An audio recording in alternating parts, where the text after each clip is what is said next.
Bonjour les élèves de la deuxième année sciences maths, deuxième année PC et deuxième année SVT. Dans cette séance, on traite un exercice qui concerne la session de rattrapage et qui concerne le dipôle RL. Donc on va étudier dans cet exercice la première partie qui concerne le dipôle RL, session de rattrapage 2016. On réalise le circuit électrique schématisé sur la figure 1 qui comporte un générateur de force électromotrice E est égal à 12, une bobine d'inductance L et de résistance négligeable, deux conducteurs ohmiques grand R et petit r, un interrupteur K. On ferme l'interrupteur K à l'instant t est égal à 0 avec un système d'acquisition informatisé. On enregistre les courbes C1 et C2 représentant les tensions des voies A et B. Donc entre la voie A, c'est-à-dire entre A et la masse M, c'est-à-dire on enregistre la tension UPN, c'est-à-dire la tension qui existe entre la résistance R et le générateur E, de même qui est égale à la tension qui existe entre la bobine et la résistance qui sont montées en série. Et la voie B, dans la voie B, on observe la tension aux bornes de la résistance, c'est-à-dire la tension UR. Donc, la première question, identifier la courbe qui représente la tension UR et celle qui représente la tension UP. Voilà, donc, premièrement, on a AT est égal à 0, I à l'instant t est égal à 0 est égal à 0. C'est-à-dire l'instant t est égal à 0, c'est l'instant où on ferme le circuit. Donc cela implique que la tension UR à l'instant t est égal à 0, elle sera égale à R fois I à l'instant t est égal à 0. Et puisque I à l'instant t est égal à 0 est égal à 0, donc cette tension elle sera égale à 0. Donc la courbe qui représente la tension au bord de la résistance, à l'instant t est égal à 0, elle passe par 0. Donc cette courbe n'est que la courbe C2. Donc C2, elle représente la tension au bord de la résistance R. Donc C2 qui se trouve à la voie B, à l'entrée B. Donc cela implique que C2 qui représente la tension aux bornes de la résistance volontaire et C1, elle représente, cette courbe-là, elle représente la tension UPN. Maintenant, on passe à la deuxième question. Déterminer la valeur de IP, l'intensité du courant électrique en régime permanent. Donc, déterminons l'intensité IP. Déterminons l'intensité au régime permanent IP. Donc, au régime permanent, c'est-à-dire je travaille avec la tension au borne de la résistance. Donc au régime permanent, on a UR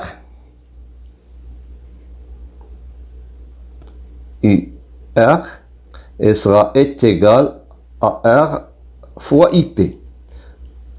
Or, graphiquement,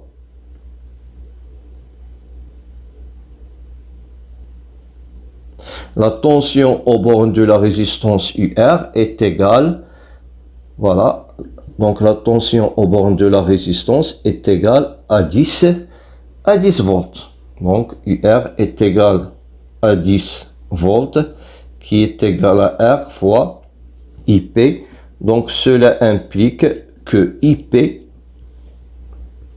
est égal à UR sur grand R, qui est égal à 10 sur 40, qui est égal à 0,25 ampères. Donc l'intensité du courant est égale à 0,25 ampères. On passera maintenant à la troisième question. Donc dans cette troisième question, vérifiez que la valeur de la résistance petite r du conducteur ohmique est égale à 8 ohms. Donc vérifions que petite r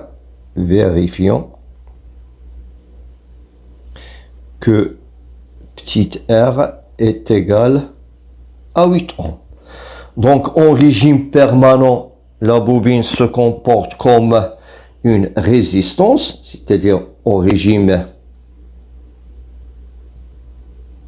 permanent.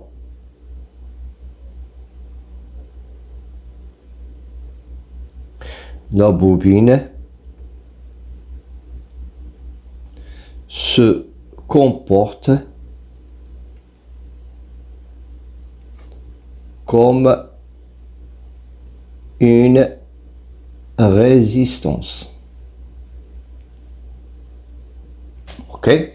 Donc, puisque la résistance interne de la bobine elle est nulle, donc je peux remplacer la bobine dans le régime permanent par un fil. Donc on aura le circuit suivant. Ici on aura petit r, le générateur de tension E. La bobine, je la remplace par un fil et la résistance grand R. Donc le régime permanent, le circuit, elle aura cette forme-là. Donc ici le courant IP. Donc pour trouver la valeur de petit r, j'applique la loi de Pouillet. Donc d'après la loi de Pouillet, et je rappelle que cette loi, on a un circuit qui est monté en série. Le courant qui traverse ce circuit est égal à la somme des forces électromotrices E moins la somme des forces contre-électromotrices E' sur la somme des résistances. Dans notre cas, on aura IP qui sera égale, donc la force électromotrice, on a une seule, c'est E. Moins la somme des forces contre-électromotrices, on n'a aucune force électromotrice, c'est-à-dire moins 0, sur la somme des résistances sur grand R plus petit r. Donc IP est égal à E sur grand R plus petit r. Or, on cherche petit r, cela implique que R plus petit r, elle sera égal à E sur IP. Donc cela implique que petit r est égal à E sur IP moins grand R. Je fais application numérique. Donc petit r, elle sera égale à la valeur de E d'après les données. On a E est égal à 12 volts. Donc E est égal à 12 volts. Sur la valeur de IP, on a trouvé que IP est égal à 0,25 ampères moins la valeur de grand R qui est égale à 40. Donc, Cette application numérique va nous donner donc 12 sur 0,25 est égal à 48, moins 40, donc est égal à 8. Donc c'est bien que petit r est égal à 8 ohms. Donc on a vérifié que petit r est égal à 8 ohms. Après, établissez l'équation différentielle réagissant l'établissement du courant électrique I dans le circuit. Donc pour cela, on applique la loi d'additivité des tensions. Donc je représente ici le courant petit i. Donc on a la tension E. Ici, on aura la tension au borne de la résistance petit r. La tension UL au borne de la bobine et la tension UR. Donc d'après la loi d'additivité des tensions, pour déterminer l'équation différentielle. Voilà pour la quatrième question. Équation différentielle qui vérifie I de t d'après la loi d'additivité des tensions, on aura, voilà, donc on aura que E moins UR, E moins UR est égal à UL plus UR. Donc cela équivalent à dire que UR c'est la tension au borne de la petite résistance, moins RI, et serait égal à UL qui est égal à L D2I sur DT, plus UR qui est égal à R fois I. Donc cela implique que L D2I sur DT plus I en facteur de grand R plus petit r est égal à E. Si je divise membre à membre par L, cela implique que D2I sur DT plus grand R plus petit r sur L I est égal à E sur L. Donc c'est l'équation différentielle. On a la relation qui existe entre I et la dérivée de I. C'est l'équation différentielle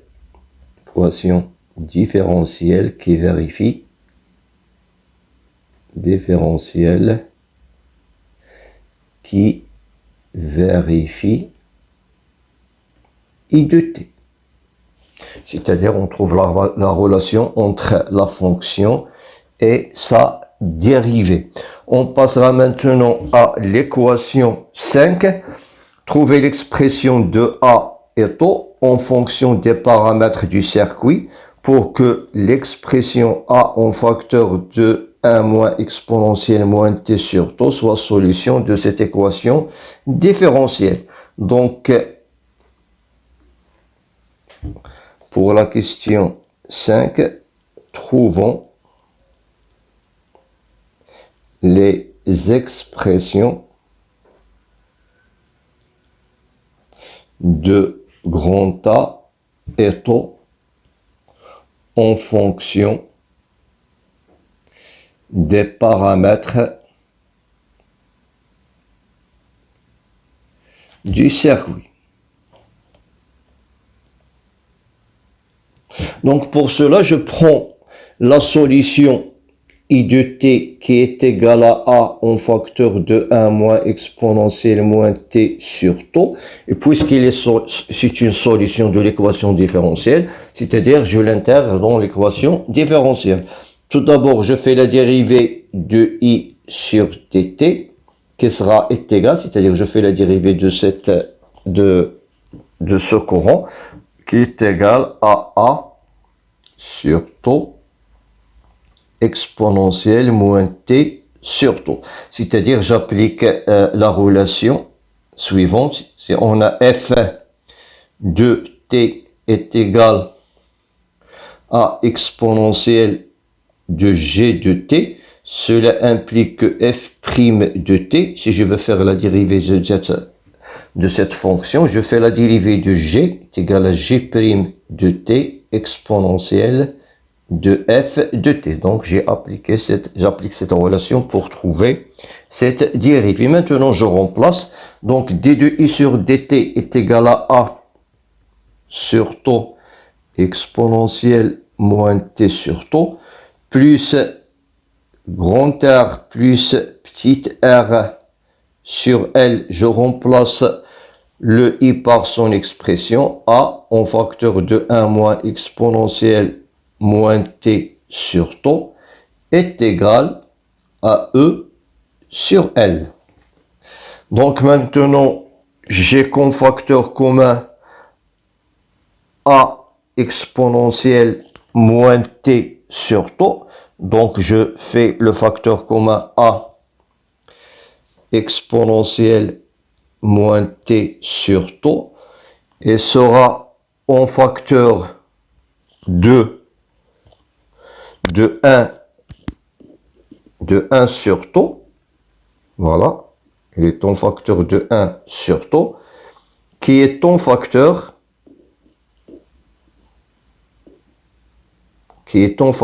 de moins,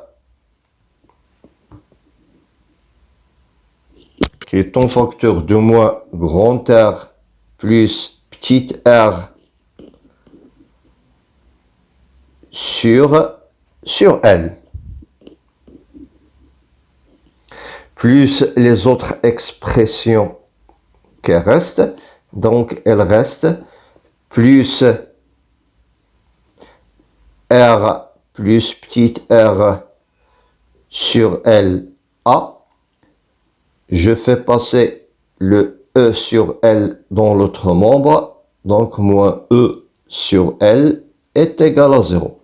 Donc, on sait que l'exponentielle ne s'annule jamais. Cette valeur est égale à 0. Cela veut dire que 1 sur taux moins R plus petit r sur L est égal à 0. Ce terme-là est égal à 0. Et celui-là aussi est égal à 0. Et R plus petit r A moins E sur L est égal à 0. Donc, je tire ici l'expression de taux. Donc, cela implique que taux, si je veux tirer la valeur de taux, il sera égal à L sur grand R plus petit r. Pour la valeur de A, ici je peux simplifier le L avec le L et je trouve que A sera égal à E sur grand R plus petit r. D'où l'expression de la solution de l'équation différentielle qui est I de t est égal à A. Donc je remplace A par son expression E sur grand R plus petit r en facteur de 1 moins exponentielle moins t sur taux. Donc exponentielle de grand R plus petit r sur L fois t.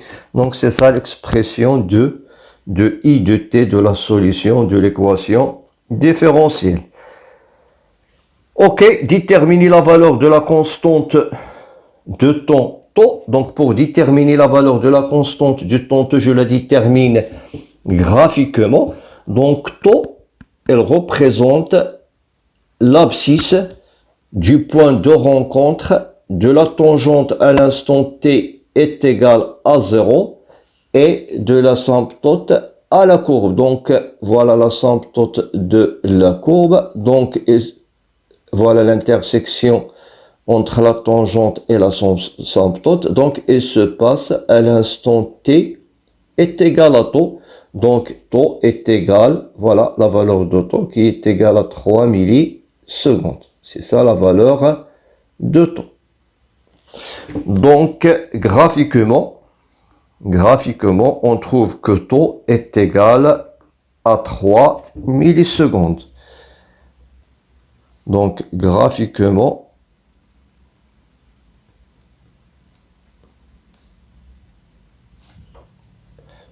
on trouve que taux est égal à 3 millisecondes. Donc, on passera à la question suivante. La 7e question. On déduire la valeur de l'inductance L de la bobine. Donc, déduction, c'est-à-dire d'après les valeurs précédentes, déduisons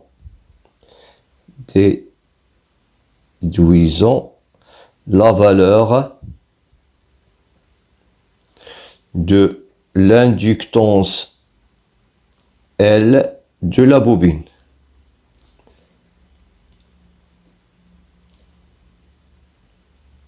On sait que taux est égal à L sur grand R plus petit r. Or, moi je cherche le L, donc cela implique que L est égal à taux facteur de petit r plus grand R. Donc cela implique que L est égal, application numérique, taux on a trouvé qui est égal à 3 millisecondes, c'est-à-dire 3/10 à la puissance moins 3, en facteur de grand R qui est égal à 40, plus petit r qui est égal à 8. Donc, en faisant l'application numérique, je trouve que cette valeur est égale à 0,144 Henri. Après, on passera maintenant à l'énergie emmagasinée à l'instant t est égale à taux sur 2. Voilà, dans la dernière question, calculons la valeur de l'énergie emmagasinée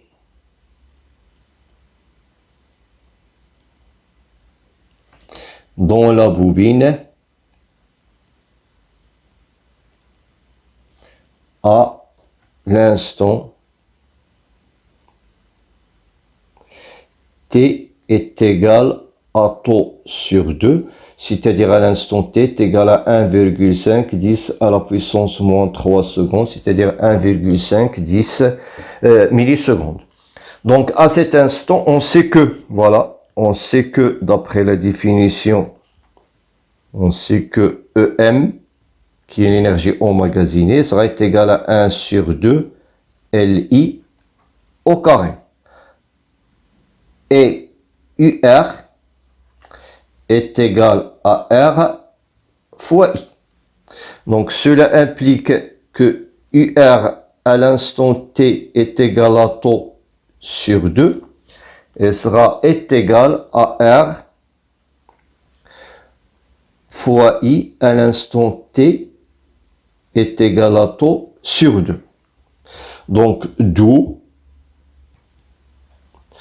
EM qui est égal à 1 sur 2 LI carré, puisque je calcule cette énergie à l'instant T est égal à taux sur 2, et sera égal à I à l'instant T qui est égal à taux sur 2 au carré. Donc il sera égal à 1 sur 2. L, je remplace le I au carré par UR à l'instant T est égal à taux sur 2 sur R, le tout au carré. Donc graphiquement, je peux tirer cette valeur. Donc à l'instant T est égal à taux sur 2, c'est-à-dire à l'instant T est égal à 1,5, c'est-à-dire à cet instant, la valeur de la tension aux bornes de la résistance, voilà, sera égal à 4 volts. C'est-à-dire, c'est ça la valeur de la tension au borne de la résistance à l'instant T est égale à taux sur 2. Voilà, donc graphiquement,